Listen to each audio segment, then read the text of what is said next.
Hello दोस्तों, स्वागत है आपका अपने ही यूट्यूब चैनल किस्से कहानियों की ऑडियो लाइब्रेरी पर। अभी हम सुन रहे हैं कहानी बेताल पच्चीसी का 20वां भाग। तो चलिए सुनते हैं आज का भाग। राजा विक्रमादित्य ने शीशम के वृक्ष के नीचे जाकर पुनः बेताल को अपने कंधे पर उठाया और अपने गंतव्य की ओर चल पड़े। मार्ग में बेताल ने पुनः राजा से कहा, राजन, यह तुम्हारा कैसा दृढ़ निश्चय है? जाकर राजपाट का सुख भोगो। तुम मुझे जो उस दुष्ट भिक्षु के पास ले जा रहे हो, ये उचित नहीं है। किंतु यदि तुम्हारा ऐसा ही आग्रह है तो मेरी ये कथा सुन लो। ये कथा है राजा और ब्राह्मण पुत्र की। आर्यावर्त में अपने नाम को सार्थक करने वाला चित्रकूट नाम का एक नगर है। वहाँ के लोग वर्ण व्यवस्था की सीमा का उल्लंघन नहीं करते, अर्थात सभी वर्णों के लोग अपनी मर्यादा के भीतर रहते हुए ही अपने अपने कार्य करते हैं। उस नगर में चंद्रावलोक नाम का एक राजा राज्य करता था। वह राजा बहुत धीर, वीर, गंभीर एवं एक महान योद्धा था। उसकी शूरवीरता की कीर्ति दूर दूर तक फैली हुई थी। लेकिन जैसा कि कहा गया है, हर व्यक्ति को अपनी समस्त इच्छित वस्तुएं कभी नहीं मिल पाती। इसी प्रकार समस्त संपत्तियों के होते हुए भी वह राजा चंद्रावलोक इस बात से बहुत दुखी रहता था कि उसे अपनी पसंद के अनुसार पत्नी नहीं मिली थी। एक दिन वह अपने मन का उद्वेग मिटाने के लिए घोड़े पर सवार होकर अपने अनुचरों के साथ वन में शिकार खेलने गया। वहां उसने कई दुर्दांत हिंसक पशुओं का शिकार किया। एक सिंह का शिकार करने की इच्छा से वह अकेला ही उस विकट वन में घुस गया।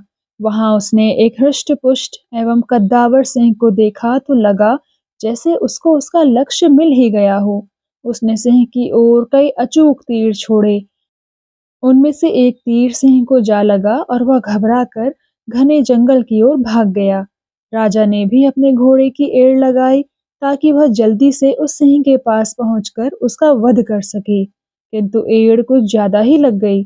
उसका घोड़ा राजा के पांव की एड़ एवं चाबुक की फटकार सुनकर बेहद उत्तेजित हो उठा। सम और विषम भूमि का ध्यान छोड़कर वह वायु वेग जैसी तीव्रता से दौड़ता हुआ राजा को वहां से 10 योजन दूर एक दूसरे प्रदेश में ले आया। वहां पहुंचकर जब घोड़ा रुका तब राजा को दिशा भ्रम हो गया। वह किसी प्रकार घोड़े से उतरा और सही दिशा पाने के लिए इधर उधर भटकने लगा। तभी उसकी निगाह अपने से कुछ आगे एक विशाल सरोवर पर पड़ी। उस सरोवर में कमल खिले हुए थे और भांति भांति के जलचर उसमें तैरते हुए दिखाई दे रहे थे। सरोवर के किनारे पहुंचकर राजा ने अपने घोड़े की जीन खोल दी। पहले उसने घोड़े को पानी पिलाया और खुला छोड़ दिया ताकि वहां उगी हरी भरी दूब खाकर वह अपना पेट भर सके। फिर स्वयं स्नान करके जल पिया। थकावट दूर होने पर वह उस रमणीक स्थान में इधर उधर नजर डालने लगा। तभी उसकी निगाह एक अशोक वृक्ष के नीचे अपनी सखियों के साथ बैठी एक मुनि कन्या पर पड़ी। वह फूलों के गहने एवं वल्कल वस्त्र पहने हुई थी। प्राकृतिक श्रृंगार करने से वह बहुत मनोरम प्रतीत हो रही थी। राजा उसके रूप को देखकर मोहित हो गया। उसने मन में सोचा, अरे ये कौन है? क्या यह कोई दूसरी सावित्री है जो सरोवर में स्नान करने आई हुई है, या शिव की गोद से छूटी पार्वती है जो फिर भगवान शिव को पाने के लिए तपस्या करने आई है, अथवा यह दिन में अस्त हुए चंद्रमा की कांति है जिसने व्रत धारण कर रखा है। तो मैं धीरे धीरे इसके पास जाकर वरदान प्राप्त करूं।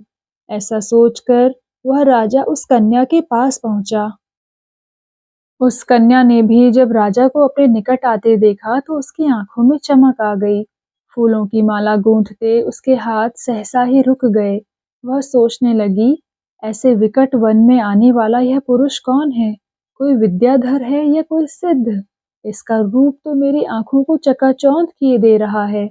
मन ही मन ऐसा सोचकर लज्जा के कारण तिरछी आंखों से देखती हुई वह उठ खड़ी हुई। यद्यपि उसके पांव जकड़ से गए थे, तथापि वह जाने को उद्यत हुई। तब चतुर और विनम्र राजा उसके पास पहुंचा और बोला, सुंदरी, जो व्यक्ति दूर से आया है, जिसे तुमने पहली बार देखा है और जो तुम्हारा दर्शन मात्र चाहता है, उसके स्वागत सत्कार का तुम आश्रम वासियों का यह कैसा ढंग है कि तुम उससे दूर भागी जा रही हो? राजा के ऐसा कहने पर उस कन्या की सखी ने, जो राजा के समान ही चतुर थी, राजा को वहां बिठाया और उसका आतिथ्य सत्कार किया। उत्सुक राजा ने विनम्र स्वर में पूछा, भद्रे, तुम्हारी इस सखी ने किस पुण्यवान वंश को अलंकृत किया है?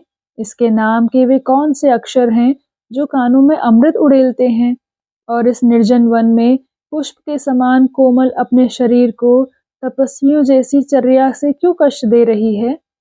राजा की यह बातें सुनकर उसकी सखी ने उत्तर दिया, श्रीमंत, यह महर्षि कण्व की पुत्री इंदिवर प्रभा है।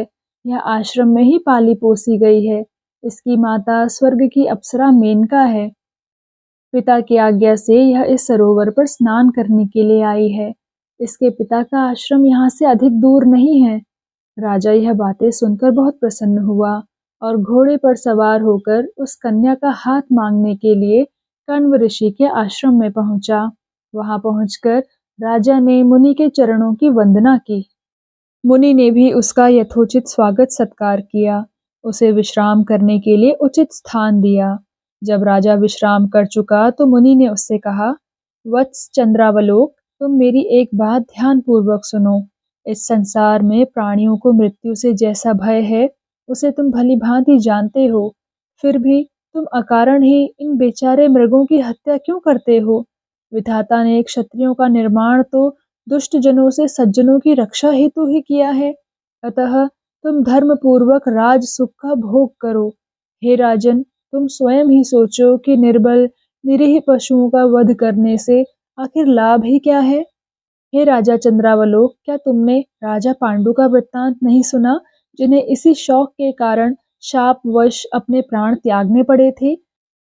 इसीलिए मैं तुम्हें समझा रहा हूँ कि आखेट के बहाने निरीह पशुओं का शिकार करना तुरंत बंद कर दो।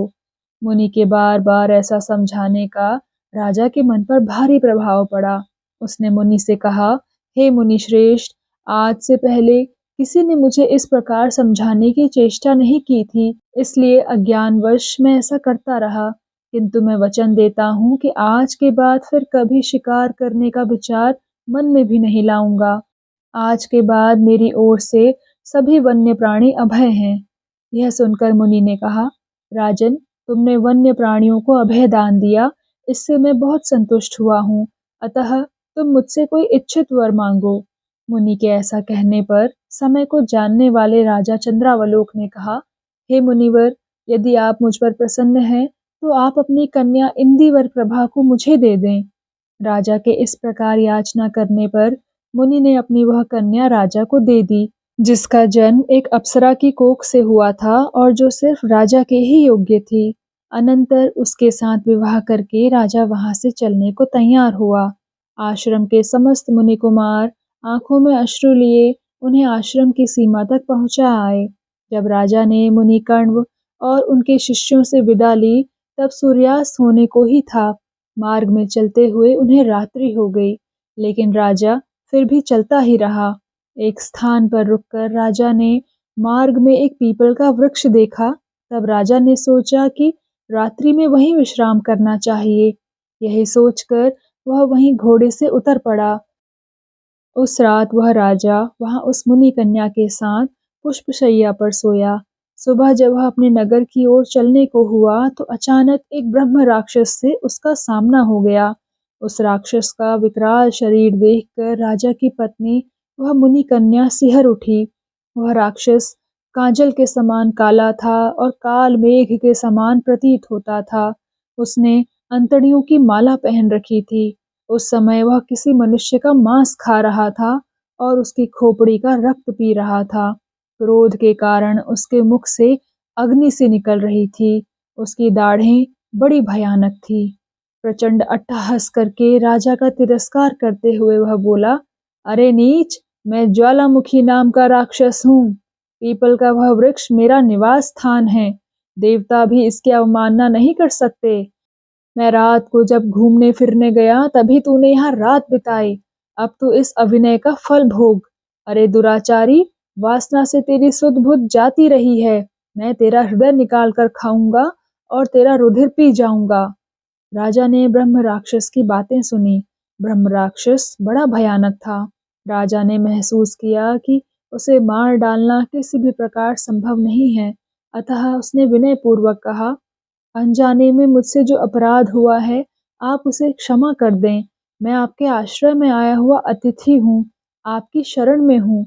मैं आपको मनचाहा आखेट ला दूंगा, जिससे आपकी तृप्ति हो जाएगी। अतः क्रोध त्याग कर आप प्रसन्न हो। राजा की बातें सुनकर राक्षस कुछ शांत हुआ और उससे बोला, अगर तुम 7 दिनों के अंदर मुझे किसी ऐसे ब्राह्मण पुत्र की भेंट लाकर दो, जो 7 वर्ष का होने पर भी बड़ा वीर हो, विवेकी हो और अपनी इच्छा से तुम्हारे लिए अपने को दे सके, और जब वह मारा जाए तो भूमि पर डालकर उसकी माता, उसके हाथ और उसके पिता, उसके पांव मजबूती से पकड़े रहें तथा तलवार के प्रहार से तुम ही उसे मारो, तो मैं तुम्हारे इस अपराध को क्षमा कर दूंगा। नहीं तो राजन, मैं शीघ्र ही तुम्हें और तुम्हारे लश्कर को मार डालूंगा। प्राण जाने के भय से राजा ने तुरंत उसकी शर्त स्वीकार कर ली। तब वह ब्रह्म राक्षस तत्काल वहां से अंतर ध्यान हो गया। राजा अपनी पत्नी को लिए घोड़े पर सवार होकर आगे चल दिया, लेकिन उसका मन बहुत उदास था। वह सोचने लगा, मैं भी कैसा पागल हूँ जो उस ब्रह्म राक्षस की शर्त मान ली। भला वैसा उपहार मुझे मिलेगा भी कहाँ। मैंने प्राण जाने के भय से व्यर्थ ही उस राक्षस की शर्त स्वीकार की। इससे तो बेहतर था कि वह मुझे ही अपना आहार बना लेता। अब मैं अपने नगर को चलूं और देखूं कि होनहार क्या है। राजा ऐसा ही कुछ सोचता जा रहा था कि उसकी सेना उसे खोजती हुई वहां पहुंच गई। तब वह अपनी सेना व अपनी पत्नी के साथ अपने नगर चित्रकूट में आया। राजा को उसके अनुकूल पत्नी मिली है, यह जानकर राजधानी में उत्सव मनाया गया। लेकिन मन का दुख मन में ही दबाए हुए राजा ने बाकी दिन बिता दिए। अगले दिन एकांत में उसने अपने मंत्रियों से सारा वृत्तांत कह सुनाया। वृत्तांत सुनकर उनमें से सुमति नामक एक मंत्री ने कहा, राजन, आप चिंता न करें, मैं वैसा ही उपहार खोज कर ला दूंगा, क्योंकि यह धरती अनेक आश्चर्यों से भरी पड़ी है। राजा को इस प्रकार आश्वासन देकर उस मंत्री ने शीघ्र ही 7 वर्ष की उम्र वाले एक बालक की मूर्ति बनवाई। उसने मूर्ति को रत्न से सजाकर एक पालकी में बिठा दिया।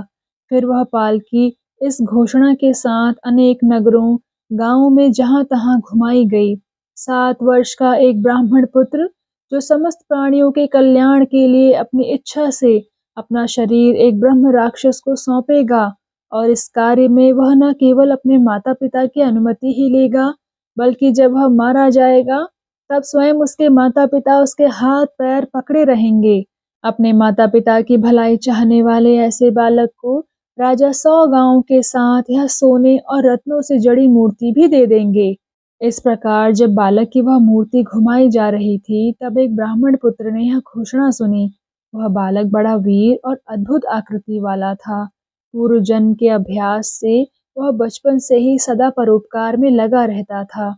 ऐसा जान पड़ता था मानो प्रजा के पुण्य फल ने ही उसके रूप में शरीर धारण कर रखा हो।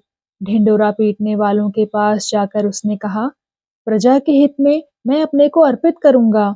मैं अपने माता पिता को समझाकर अभी आता हूँ। उसकी यह बातें सुनकर ढिंढोरा पीटने वाले प्रसन्न हो गए। उन्होंने उसे अनुमति दे दी। घर जाकर बालक ने हाथ जोड़कर अपने माता पिता से कहा, समस्त प्राणियों के कल्याण के लिए मैं अपना यह नश्वर शरीर दे रहा हूँ। अतः आप लोग मुझे आज्ञा दें और इस प्रकार अपनी दरिद्रता का भी अंत करें। इसके लिए यहाँ के राजा 100 गांव सहित सोने और रत्नों वाली मेरी यह प्रतिकृति मुझे देंगे, जिसे मैं आप लोगों को सौंप दूंगा। हे पिताश्री, तब मैं आप लोगों से भी उऋण हो जाऊंगा और पराया कार्य भी सिद्ध कर सकूंगा। दरिद्रता से छुटकारा पाकर आप भी अनेक पुत्र प्राप्त कर सकेंगे। पुत्र की यह बातें सुनकर उसके माता पिता ने कहा, बेटा, क्या तुम पागल हो गए हो जो ऐसी बहकी बहकी बातें कर रहे हो? भला धन के लिए कौन अपने पुत्र की हत्या करना चाहेगा, और कौन बालक अपना शरीर देना चाहेगा? इस पर माता पिता की यह बातें सुनकर उस बालक ने फिर कहा, पिताश्री, ना तो मेरी बुद्धि भ्रष्ट हुई है और ना ही मैं कोई प्रलाप कर रहा हूँ। अतः आप मेरी अर्थयुक्त बातें सुनिए। मानव का यह शरीर अपवित्र वस्तुओं से भरा है, जन्म से ही यह व्याधियों का घर है, अतः शीघ्र ही इसे नष्ट हो जाना है। इसलिए बुद्धिमान लोगों का कहना है कि इस क्षणभंगुर शरीर से संसार में जितना भी पुण्य उपार्जित किया जा सके, वही सार वस्तु है। हे पिताश्री, समस्त प्राणियों का उपकार करने से बड़ा और कौन सा पुण्य हो सकता है? और उसमें भी अगर माता-पिता की भक्ति हो तो देह धारण करने का अधिक फल और क्या होगा? इस तरह की बातें कहकर उस दृढ़ प्रतिज्ञ बालक ने शोक करते हुए अपने माता-पिता से अपनी मनचाही बात स्वीकार करा ली। फिर वह राजा के सेवकों के पास गया और वह स्वर्ण मूर्ति तथा उसके साथ 100 गायों का दान पत्र लाकर अपने माता-पिता को दे दिया। इसके पश्चात उन राज सेवकों को आगे करके अपने माता-पिता के साथ वह शीघ्रतापूर्वक राजा के साथ चित्रकूट की ओर चल पड़ा। चित्रकूट में जब राजा चंद्रावलोक ने अखंडित तेज वाले उस बालक को देखा, तब वह बड़ा प्रसन्न हुआ। उसने फूलों और चंदन के लेप से बालक को सजाया और उसे हाथी की पीठ पर बैठाकर उसके माता-पिता के साथ उस ब्रह्म राक्षस के स्थान पर ले गया। उस पीपल के वृक्ष के निकट वेदी बनाकर राजा के पुरोहित ने विधि पूर्वक जैसे ही अग्नि में आहुति डाली, त्यों ही अट्टहास करता हुआ, मंत्र पढ़ता हुआ वह ब्रह्म राक्षस प्रकट हुआ। लाल रंग की मदिरा पीने के कारण उन्मत्त होकर वह झूम रहा था, जम्हाइयाँ ले रहा था और तेजी से सांसें छोड़ रहा था। उसकी आंखें जल रही थी, मुख से ज्वाला निकल रही थी और उसके शरीर की छाया से दिशाओं में अंधकार सा फैला प्रतीत होने लगा था। राजा चंद्रावलोक ने उसे देखकर नम्रतापूर्वक कहा, भगवन, आज मेरी प्रतिज्ञा का 7वां दिन है। अपने वचन के अनुसार मैं यह मानव उपहार आपके लिए लाया हूँ, अतः आप प्रसन्न होकर विधि पूर्वक उसे ग्रहण करें। राजा के इस प्रकार निवेदन करने पर ब्रह्म राक्षस ने अपनी जीभ से होठों के किनारों को चाटते हुए उस ब्राह्मण बालक की ओर देखा। यह देखकर भी वह बालक तनिक भी नहीं डरा, बल्कि यही सोचने लगा कि इस प्रकार अपने शरीर का दान करके मैंने जो पुण्य अर्जित किया है, उससे मुझे ऐसा स्वर्ग अथवा मोक्ष नहीं मिलना चाहिए, जिससे दूसरों का उपकार ना होता हो, बल्कि जन्म जन्मांतर में मेरा यह शरीर परोपकार के काम में ही आए। ज्यों ही उसने मन में यह बातें सोची, त्यों ही क्षण भर में फूल बरसाते हुए देव समूह के विमानों से आकाश भर गया। अनंतर उस बालक को ब्रह्म राक्षस के सम्मुख लाया गया। माँ ने उसके हाथ पकड़े और पिता ने पैर।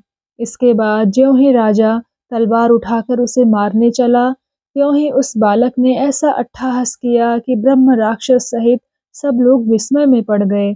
अपना अपना काम छोड़कर, हाथ जोड़कर वे उस बालक का मुंह देखने लगे। इस प्रकार यह विचित्र और सरस कथा सुनाकर बेताल ने फिर राजा विक्रमादित्य से पूछा, राजन, अब तुम मेरे इस प्रश्न का उत्तर दो कि प्राणांत के ऐसे समय में भी वह बालक क्यों हंसा था? मुझे इस बात का बहुत कौतूहल है।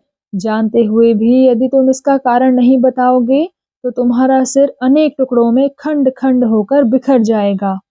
बेताल की यह कथा सुनकर राजा विक्रमादित्य ने कुछ इस प्रकार उसका निराकरण किया। हे बेताल, जो प्राणी दुर्बल होता है, वह भय के उपस्थित होने पर अपने प्राणों की रक्षा के लिए अपने माता पिता को पुकारता है। उनके ना होने पर राजा को पुकारता है, क्योंकि आर्तजनों की रक्षा के लिए ही तो राजा बनाए जाते हैं। यदि उसे राजा का भी सहारा नहीं मिलता, तो फिर वह अपने कुल देवता का स्मरण करता है। उस बालक के तो सभी सहायक वहां उपस्थित थे, लेकिन वे सब के सब प्रतिकूल हो गए थे। माता पिता ने धन के लोभ में उस बालक के हाथ पैर पकड़ रखे थे। राजा अपने प्राणों की रक्षा के लिए स्वयं उसका वध करने को उद्यत था, और वहां देवता के रूप में जो ब्रह्म राक्षस था, वही उसका भक्षक था। जो शरीर नाशवान है, जिसका अंत कड़वा है तथा जो अधिकाधिक जर्जर है, उसके लिए भी उन मूढ़मति वाले लोगों की ऐसी विडंबना देखकर उसे आश्चर्य हुआ। जिन शरीरों में ब्रह्मा, विष्णु, इंद्र और शंकर का निवास होता है, वे भी अवश्य नष्ट हो जाते हैं, और उसी शरीर को स्थिर बनाए रखने की इन सब में कैसी विचित्र वासना है।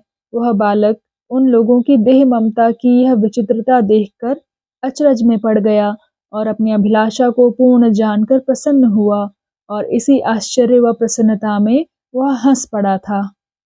राजा विक्रमादित्य जब ऐसा कहकर चुप हो गए, तब वह बेताल अपनी माया के बल से विक्रमादित्य के कंधे से गायब होकर फिर अपनी जगह पर जा पहुंचा। राजा भी बिना आगा पीछा देखे शीघ्रतापूर्वक पुनः उसके पीछे पीछे चल पड़े। बड़े लोगों का हृदय समुद्र के समान होता है, उसे किसी भी तरह से क्षुब्ध नहीं किया जा सकता। तो दोस्तों, कैसा लगा आपको आज का भाग? कृपया कमेंट सेक्शन में आकर ज़रूर बताइएगा। और अगर आपने अभी तक इस चैनल को सब्सक्राइब नहीं किया है तो कृपया सब्सक्राइब भी ज़रूर कर लीजिएगा। मैं मिलती हूँ आपसे इसी कहानी के अगले भाग के साथ। तब तक के लिए धन्यवाद।